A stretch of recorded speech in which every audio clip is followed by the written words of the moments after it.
trains and our manifests and other associated setup information ready to go, we can begin with the actual train run automation where the robot trains are defined.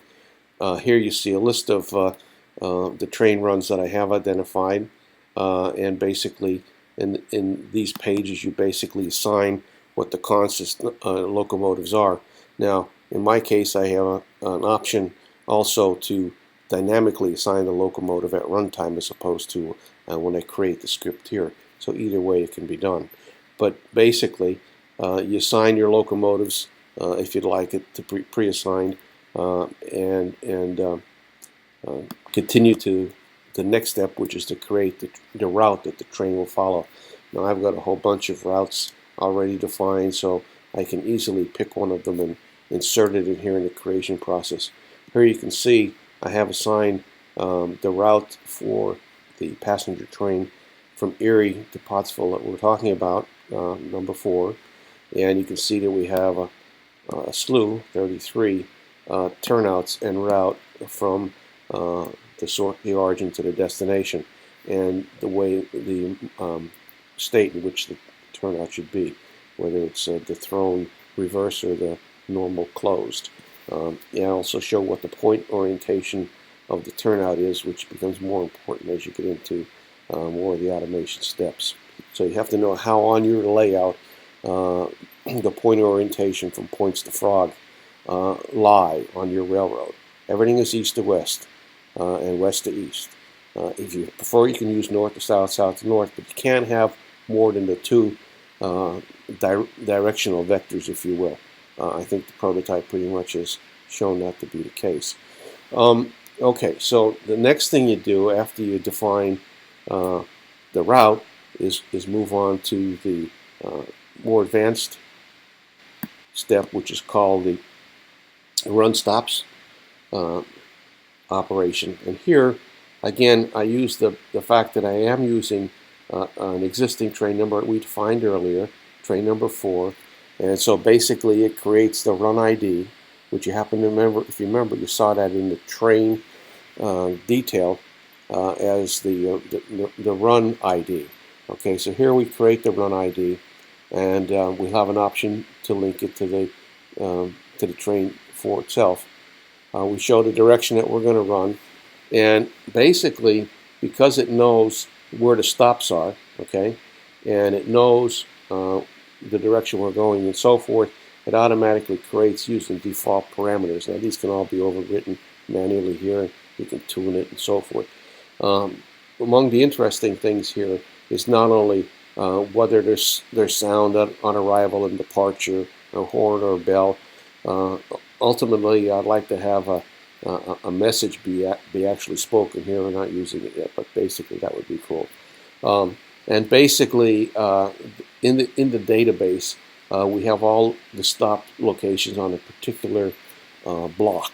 A block can have up to 4 stops, or I call them en route. They're not really stops per se, but if I pass a station, I'm supposed to blow the horn if I'm not stopping.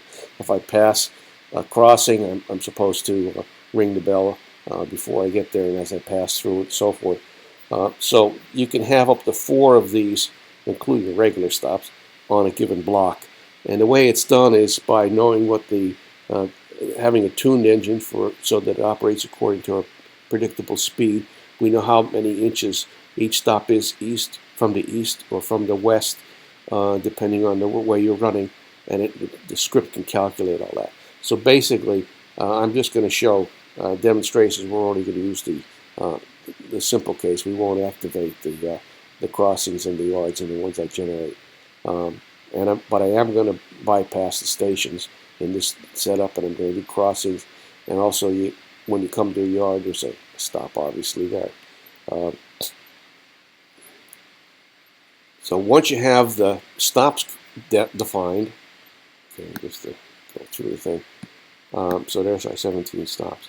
Once you have the stops defined and all the information about how long you're going to wait there and what direction you're going to go after you start again, well, normally you say, well, you always go forward. Well, that's not necessarily the case. In the case of units and robot trains, yes, but if you saw some of my other videos on the robot trains, we have the capability of the reverse direction after stop, so you can back up into a siding and so forth. Don't have the automated decouplers, unfortunately, yet, but somebody's going to do that sooner or later. At this scale, I'm in N scale. You know, you can do that in some of the bigger ones. Okay, then the final step is the actual generation of the run script.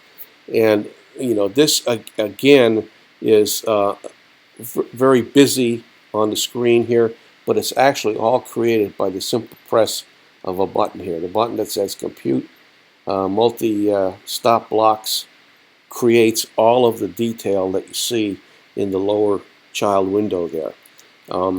Based on the routing information you provided in the earlier discussion and the stop we had just covered a few minutes ago. So basically, this drives the creation of the script. This is the summary of the information that's needed. It tells you what the signals are, the signal IDs and numbers so that you can obey them, what the turnout address is, and its as well as its direction, the sensor address that you should see in the block, and the name of the stop that you're going to have. Now, you can see that in the section that's described here, you see this stop block, this block. Okay, this is the primary one we're talking about. So you'll see it stopping at, well, it's starting at the yard. It's first stop is going to be Titusville Station, and then it's going to go to Williamsport and Tucanac and Scranton and so forth. But you'll see also that we have the capacity for a second stop and a third stop and a fourth stop. I think I have it there. It is. Yeah. So if I had crossings and so forth that would be in this block, then the number of inches, etc., to that stop in the direction that I'm flowing can be used to calculate, given that the speed of the engine is synced to the voltage that we give it through the DCC controller. As long as we have those engines basically tuned, they will stop in the appropriate place according to the script. So the script picks all that information from the database when it creates it. Now, the way you create the script is you pick some options. Do you want to obey dispatcher control? And the default is yes, you do. Do you want to stop at the end of the script?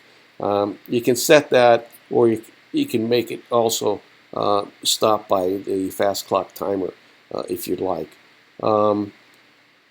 Debug statements, I need them a lot when I'm trying to do this stuff.